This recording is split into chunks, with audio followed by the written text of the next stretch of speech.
क्या आप लोग जानते हैं कि भारत में एक ऐसा मंदिर भी है जहाँ पे चाहे कोई भी बड़ा नेता हो या अभिनेता हो, उसे रात को रुकने की अनुमति नहीं है। जी हाँ, मैं बात कर रहा हूँ उज्जैन में स्थित महाकाल मंदिर की, जहाँ पे भगवान शिव स्वयं मृत्यु और समय के राजा के रूप में विराजमान हैं। चलिए आपको एक कहानी सुनाता हूँ जिसकी शुरुआत होती है कई शताब्दियों पहले। शिव पुराण के अनुसार एक गांव था जहां पे एक राक्षस का निवास था। उस राक्षस का नाम था दूषण। दूषण भगवान ब्रह्मा का बहुत बड़ा भक्त था, लेकिन अब ऐसी भक्ति किस काम की जब आप लोगों पे अत्याचार करो। उस गांव के लोगों पर दूषण बहुत अत्याचार करता था और उसके अत्याचार से तंग होकर सभी के सभी गांव के निवासी भगवान शिव के पास पहुंच गए। उन्होंने भगवान शिव से प्रार्थना की कि हमें इस राक्षस से बचाइए और हमें इस कष्ट से मुक्त कीजिए। अब जैसे आप सबको पता है, अगर भोले बाबा से कुछ दिल से मांगा जाए तो भोले बाबा कभी नहीं मना करते, वो दिल खोल के देते हैं। तो उन सब की प्रार्थना सुन के भगवान शिव ने वहाँ पे महाकाल रूप में दर्शन दिए। तो बाबा महाकाल ने आखिरकार दूषण का वध कर दिया। आखिरकार सभी गांव वालों को दूषण के अत्याचारों से मुक्ति मिल गई। अब उन सब गांव वालों ने बाबा भोलेनाथ से प्रार्थना की कि अब आप हमें छोड़ के कहीं मत जाइए, आप हमारे साथ ही रुक जाइए। अब भोले बाबा तो भोले बाबा हैं, वो उनकी बात कैसे टालते। इसलिए भगवान शिव ने महाकाल के रूप में वहाँ पे निवास करने का निर्णय लिया और वहाँ पे प्रकट हुआ स्वयंभू शिवलिंग महाकाल। इसलिए आज भी कहा जाता है कि उज्जैन के महाकाल के राजा केवल एक हैं, स्वयं भगवान शिव। तो वहाँ पे चाहे कोई नेता हो या अभिनेता हो, भगवान शिव से ऊपर कोई नहीं है और वहाँ के राजा केवल एक हैं, बाबा महाकाल। और हाँ, मैं आपको बता दूं कि भगवान शिव के 12 ज्योतिर्लिंगों में से बाबा महाकाल का ज्योतिर्लिंग ही अकेला एक ऐसा ज्योतिर्लिंग है जो कि स्वयंभू है, यानी कि स्वयं से प्रकट हुआ है। इसकी स्थापना किसी ने नहीं की।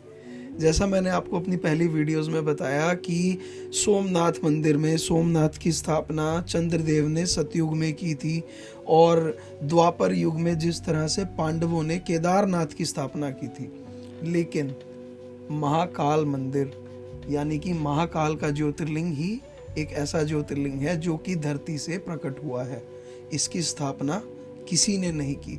और इस ज्योतिर्लिंग की एक और बात खास है कि इसका मुख दक्षिण की तरफ है, यानी कि महाकाल मंदिर का ज्योतिर्लिंग दक्षिण मुखी है। और ऐसा इसलिए भी है क्योंकि महाकाल को बोला जाता है मृत्यु के स्वामी। और हिंदू मान्यता के अनुसार ये कहा जाता है कि मृत्यु की दिशा है दक्षिण। इसीलिए बाबा महाकाल का मंदिर और उनका मुख दक्षिण की तरफ है, क्योंकि वो तो मृत्यु के स्वामी हैं, यानी कि काल के स्वामी। क्या आप लोग जानते हैं कि बाबा महाकाल के मंदिर का वर्णन पुराने ग्रंथों में भी है। प्राचीन काल के समय से इस उज्जैन के महाकाल मंदिर का वर्णन महाभारत और शिव पुराण में किया गया है। लेकिन उस समय पर उज्जैन का नाम उज्जैन नहीं था। उस समय उज्जैन का नाम हुआ करता था अवंतिका। प्राचीन काल के ग्रंथों में, महाभारत में और शिव पुराण में उज्जैन को अवंतिका के नाम से बताया गया है। शायद आप लोगों ने ये कहावत तो सुनी ही होगी कि कहाँ राजा भोज और कहाँ गंगू तेली। ये कहावत आई है गुप्त काल से, यानी कि 9वीं से 13वीं शताब्दी का समय। कहा जाता है कि राजा भोज ने महाकाल मंदिर का पुनर्निर्माण 9वीं से 13वीं शताब्दी के बीच में करवाया था। अब जैसा कि आप सब लोग जानते हैं कि भारत के कई मंदिरों पर कई बार हमले हुए हैं। इसमें से बाबा महाकाल का मंदिर भी शामिल है। अब जैसा कि हमें हमारे पुराने टेक्स्ट्स यानी कि हिस्ट्री बताती है, उससे हमें ये पता चलता है कि सबसे पहले महाकाल मंदिर पर हमला हुआ था 1235 ईस्वी में, जो किया गया था सुल्तान इल्तुतमिश के द्वारा। कहा जाता है कि सुल्तान इल्तुतमिश ने महाकाल मंदिर को पूरी तरह से नष्ट कर दिया था। लेकिन अब आप ही बताइए, भला कालों के काल महाकाल का मंदिर आखिर कोई नष्ट कर सकता है?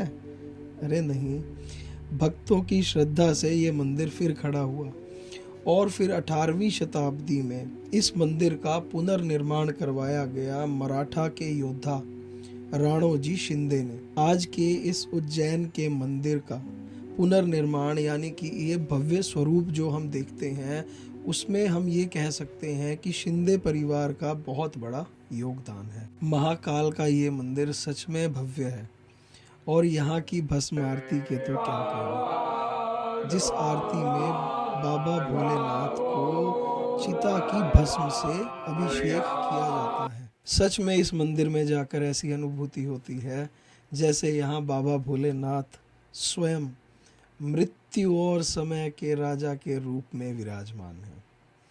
तो महाकाल मंदिर का ये इतिहास जान के आपको कैसा लगा, इसे ज़रूर कमेंट्स में लिख के बताइएगा।